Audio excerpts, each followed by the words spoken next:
السلام علیکم friends, welcome to my channel. امید کرتی ہوں آپ لوگ خیریت سے ہوں گے۔ آج کا ہمارا ٹاپک ہے ترقی پسند تحریک کا آغاز۔ ترقی پسند تحریک کا آغاز 1936 میں ہوا تھا۔ اردو ادب کو زندگی سے قریب لانے، زندگی کا عکاس و ترجمان بنانے اور اسے تنقید حیات کا درجہ دینے میں علی گڑھ تحریک اور ترقی پسند تحریک نے نمایاں کردار ادا کیا۔ بہت سے نقادوں نے ترقی پسند تحریک کو علی گڑھ تحریک کی توسیع قرار دیا ہے۔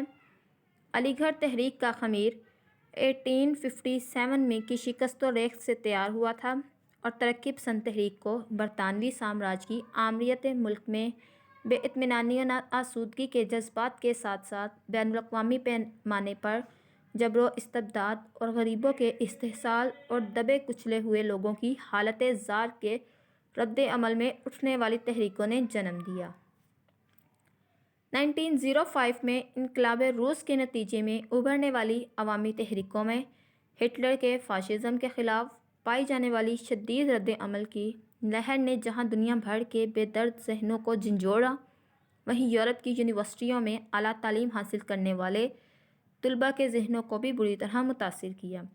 نوجوان طلباء کے اس گروہ نے ایک ادبی حلقے کی شکل اختیار کی۔ اس حلقے میں سجاد ظہیر، ملک راج آنند، ڈاکٹر جیوتی گھوشن، ڈاکٹر محمد دین تاثیر شامل تھے۔ ان ادیبوں نے انگلینڈ میں ہندوستانی ترقی پسند ادیبوں کی ایک انجمن قائم کی اور اس کے باقاعدہ جلسے ہونے لگے۔ ان طلباء کی رہنمائی اور حوصلہ افزائی ان عالمی ادبی تحریکوں سے ہوئی۔ بقول ڈاکٹر خلیل الرحمن اعظمی، ادیبوں اور شاعروں کو ان کے ذاتی نہا خانوں سے باہر لا کر انسانوں کے اجتماعی مفاد اور تہذیب و ثقافت کی اعلیٰ اقدار کے تحفظ کے لیے رجعت پسند قوموں کے مقابل لانے کے لیے کوشاں تھیں اور انہیں اپنے فن کو انسان کی خدمت کے لیے وقف کر دینے پر ابھار رہی تھیں۔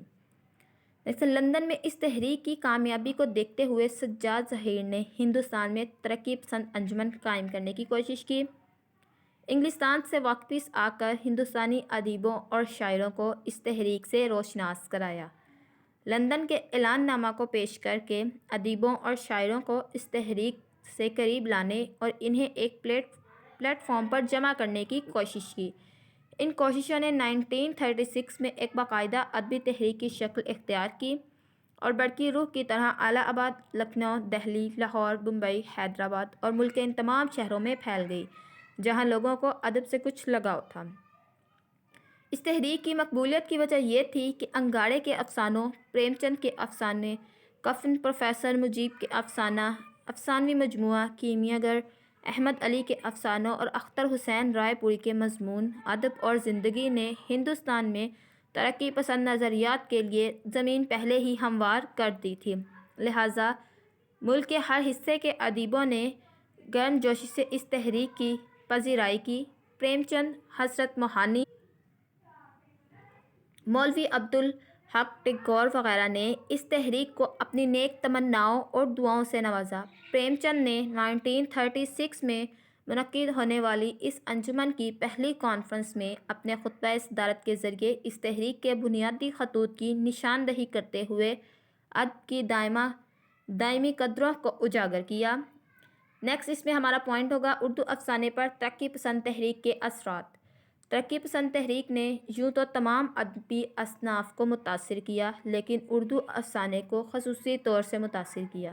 افسانے کو آسمانی رفتوں سے اتار کر زندگی کی خوشبو سونگھنے کی طرف متوجہ کیا اور انفعالی رومانیت کی بجائے زندگی کے حقائق سے آشنا کیا۔ ڈاکٹر اسلم جمشید پوری کہتے ہیں، ترقی پسند تحریک نے اردو افسانے کو نیا افسانہ بنا دیا جس میں مغرب سے آئے ہوئے فن کی گہرائی اور لطافت ہے اور مشرق کی زندگی کی وسعت اور پھیلاؤ۔ مغرب سے ہمارے اردو افسانہ نگار نے بہت سی ملی جلی چیزیں لیں۔ شعور کی روح کا نظریہ اور نفسیاتی گہرائیوں میں ڈوبی ہوئی کردار نگاری، لارنس کے افسانوں سے جنسی جذبے کی تسکین اور اس کے مادی نتیجوں کی مصوری، چیخوف کا دیا ہوا انسانی محبت کا جذبہ، فرائڈ کی نفسیات، مارکسی کا معاشی نظام اور اس نظریے کی پیدا کی ہوئی زندگی کی گود میں پلے ہوئے نئے اشارے، کنارے، اظہار کا خیال اور زیادہ بامعنی، زیادہ تصور اور پرتاثیر طرز افسانہ نگار نے مغرب کے طرز کے ساتھ ساتھ مشرق کے طرز کو بھی اپنا لیا۔ وقار عظیم بھی نئے افسانے کے بارے میں لکھتے ہیں، ترقی پسند تحریک نے نئے افسانے کو نفسانیت اور جنس کی نفسانیت کا ترجمان بننا سکھایا ہے۔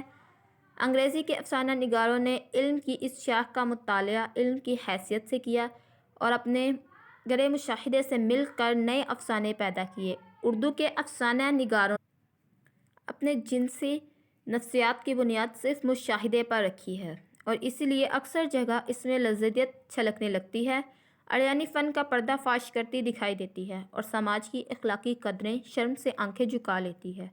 کچھ افسانہ نگار ایسے بھی ہیں جنہوں نے فن کے اس پہلو کو برتنے میں اعتدال اور توازن سے کام لیا ہے، فن اور اخلاق کو مجروح نہیں ہونے دیا، اس لیے ان کے افسانے جنسی زندگی کے اہم پہلوؤں کے ترجمان ہونے کے باوجود ترقی پسند کے حامل ہیں۔ یہی وجہ ہے جو تبدیلیاں سیاسی، سماجی اور تہذیبی سطح پر رونما ہوئی ہیں، وہ زندگی کے سانچے کو بڑی حد تک بدل دی۔ نئے مسائل پیدا ہوئے، عصری زندگی کے ہمہ جہتی سائنسی اور صنعتی ارتقاء، اس ارتقاء کے مقابل انسان کی تحقیر اور ذلت اعلیٰ،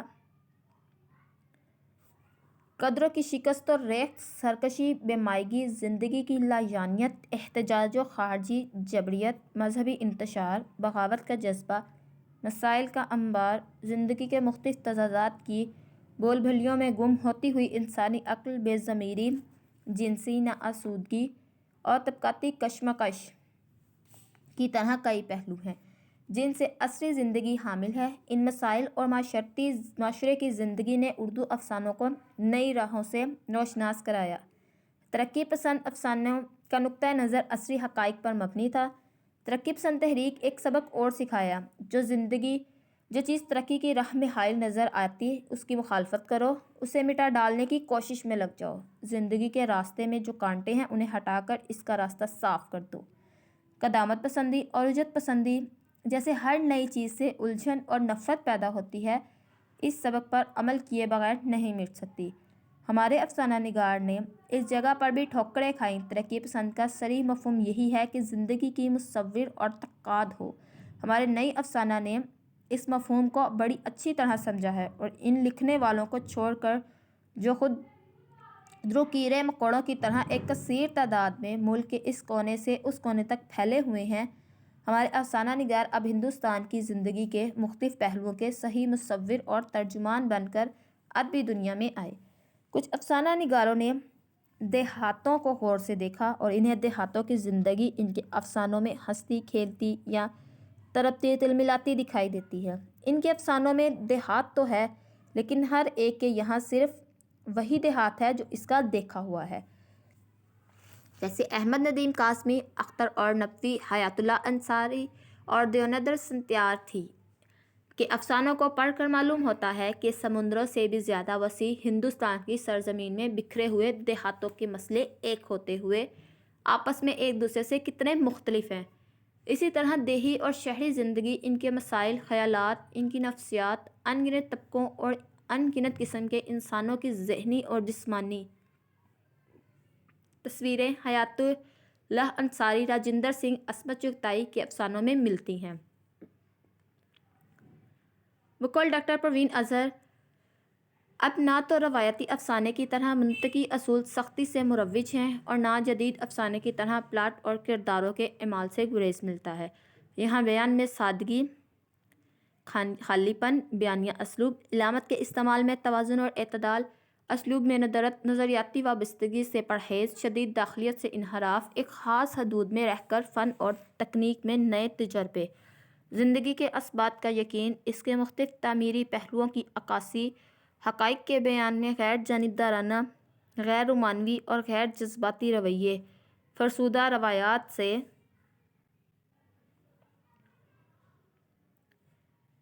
انحراف اور قابل قدر روایات کی توسیع شامل ہے۔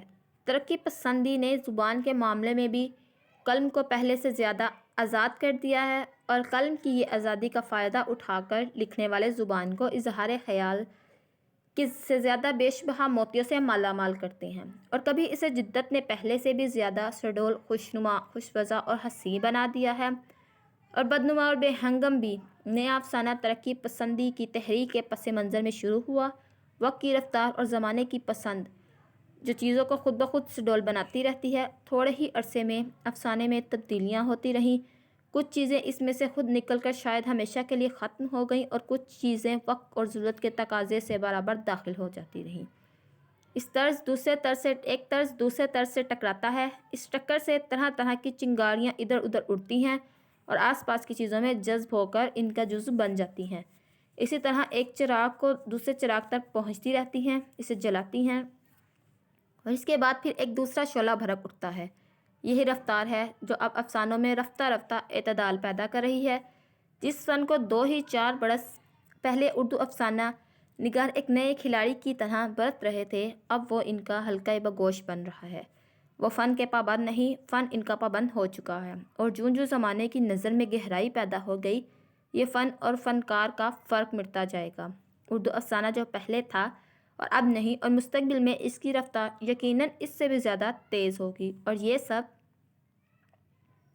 کچھ ترقی پسند تحریک کے سبب ہو گیا اور انگارے جیسے افسانے لکھنے کی جرأت پیدا ہوئی۔ انگارے کے افسانے ترقی پسند تحریک منظر عام پر آنے سے پہلے اس کے سحر میں مبتلا ہوئے بغیر بھی ہمارے کئی افسانہ نگار ایسی چیزیں لکھ چکے ہیں جیسے بعد میں طوفان کی تیزی کے ساتھ ادب کے افق پر چھا گئیں، اور یہ مختلف افسانے ہیں جنہوں نے غیر شعوری طور پر اردو میں ایک بالکل نئے افسانوی ادب کو بنیاد ڈالی تھی۔ 1930 کے بعد اردو افسانے کو روسی، فرانسیسی، انگریزی اور جاپانی زبان کے افسانوں کے تراجم سے بڑی وسعت ملی۔ ان ترجموں نے اردو افسانہ نگاروں کو بھی متاثر کیا اور انہیں موضوع کے انتخاب، پلاٹ کی تعمیر، ڈرامائی اختتام، تکنیک کے تنوع اور مقصدیت کی طرف متوجہ کیا۔ ذہنوں میں وسعت پیدا ہوئی تو اپنے حالات سے بے اطمینانی کا شدید جذبہ پیدا ہوا۔ معاشرے میں پائی جانے والی فسردہ روایات کے خلاف گھٹن کا احساس ہونے لگا۔ اس ناسودگی اور گھٹن کا اظہار 1935 میں انگارے کی شکل میں ہوا۔ یہ سجاد ظہیر، رشید جہاں، احمد علی اور محمود ظفر کے افسانوں کا مجموعہ تھا۔ ان افسانوں میں رومانوی انقلاب پسندی، مذہبی اور سماجی تنقید، جدید نفسیاتی معنویت، جنسی گھٹن اور ڈرامائی اسلوب کی آمیزش ہے۔ ان افسانوں میں موجودہ عہد کی شخصیتوں اور ذہنیتوں کی تیکھی تصویریں ہیں۔ چونکہ یہ مجموعہ حکومت کی نظر میں ناپسندیدہ تھا، اس لیے اسے ضبط کر لیا گیا۔ یہ افسانہ خیال اور فن کی پختگی سے محروم تھے، پھر بھی یہ ماننا پڑے گا کہ فنی لحاظ سے کم اہم سطح اور غیر معیاری ہونے کے باوجود ان افسانوں نے حقیقت پسندی کے لیے راہ ہموار کی۔ لیکن اردو افسانہ دنیا کے تمام دوسری زبانوں سے الگ ایک امتیازی حیثیت اختیار کرتا ہوا نظر آتا ہے۔ یہی امتیازی حیثیت ہی ہمارے اردو افسانے کی شناخت ہے، جو بعد ازاں ترقی پسند اور ہوئیت پرستوں کے ہاتھوں مزید نکھر کر سامنے آتی ہے۔ اس کے متعلق ڈاکٹر پروین اظہر کہتی ہیں، مجموعہ انگارے میں شائع ہونے والی کہانیوں کو اہم موڑ کی حیثیت حاصل ہے۔ انگارے کی کہانیوں سے وہ موضوعاتی اور نئے گوشے واہ ہوئے جن پر چل کر ہمارے افسانوی ادب نے بڑا امتیاز حاصل کیا۔ انگارے کی اشاعت ترقی پسند تحریک کی خشت اول ہے۔ انگارے میں کل 10 کہانیاں، 5 سجاد ظہیر کی، 2 رشید جہاں کی، 2 احمد علی کی اور 1 محمود ظفر کی۔ سجاد ظہیر اور احمد علی کی کہانیاں مغرب کے افسانوں کے اس فن کی مثالیں ہیں جو لارنس اور جوائس کے اثر سے اردو میں داخل ہوئیں۔ یہاں افسانوی میں پلاٹ نہیں ہوتا، پھر بھی اتنی باتیں کہی جاتی ہیں کہ پلاٹ اور کرداروں کی کہانیوں میں کہیں ممکن نہیں۔ متعدد تصویریں ایک دوسرے میں گھل مل کر پڑھنے کے ذہن میں نقش قائم کرتی ہیں۔ کوئی منظر دیکھنے کو لکھنے والے کے ذہن میں کسی واقعے کی تصویر آتی ہے۔ اس تصویر کے ساتھ ساتھ ذہن میں طرح طرح کے خیالات پیدا ہوتے ہیں، پھر انہیں ملے جلے خیالوں میں سے اچانک ذہن کو کسی دوسرے واقعے کی طرف منتقل کر دیتا ہے۔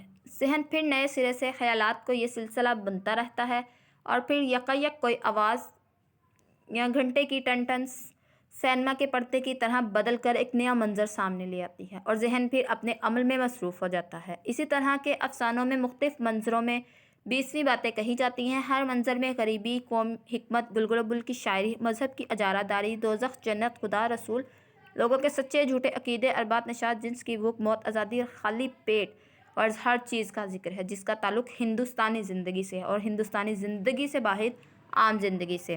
اس کے متعلق وقار عظیم کہتے ہیں، انگارے مغربی فن اور مشرق کے زندگی کے چھوٹے بڑے بہت سے اہم مسائل کا فنی امتزاج ہے۔ اس مجموعے کی کہانیوں میں ہندوستان کی مذہبی، سماجی اور سیاسی زندگی اور اس زندگی کی پیدا کی ہوئی عجیب و غریب شخصیتوں اور ذہنوں کی ایسی تیکھی تصویریں ہیں جس میں رد رعایت کہیں نہیں۔ موضوع کے لحاظ سے اردو کے افسانے میں اتنی وسعت، اتنی صاف کوئی اور بے باکی نہیں ملتی۔ انگارے کے افسانے نگاروں نے فنی جسارت سے کام لے کر زندگی کے ان پہلوؤں کو تشت ذہان کیا ہے جس کی طرف سے اب تک دیدہ دانستہ چشم پوشی کی گئی۔ پردہ داری کی بجائے پردہ دری اس فن کا شیوا ہے اور اس لیے پڑھنے والوں کے لیے اس فن میں ان گنت دھچکے ہیں۔ ان افسانوں نے موضوع اور فن دونوں کے اعتبار سے دنیائے افسانے میں ایک باغیانہ روش کی بنیاد رکھی۔ Thank you friends for watching. امید کرتی ہوں آپ کو پسند آیا ہوگا۔ نیکسٹ جو ہے وہ ہم اس کے نیکسٹ جو پوائنٹس ہیں وہ ہم نیکسٹ ویڈیو میں انشاءاللہ کریں گے۔ اردو افسانے پر جدید رجحانات کا اثر، یہ سارے جو پوائنٹس ہیں ان کی ایکسپلینیشن انشاءاللہ نیکسٹ ویڈیو میں ہوگی۔ امید کرتی ہوں آپ کو لیکچر پسند آیا ہوگا۔ Thank you for watching friend.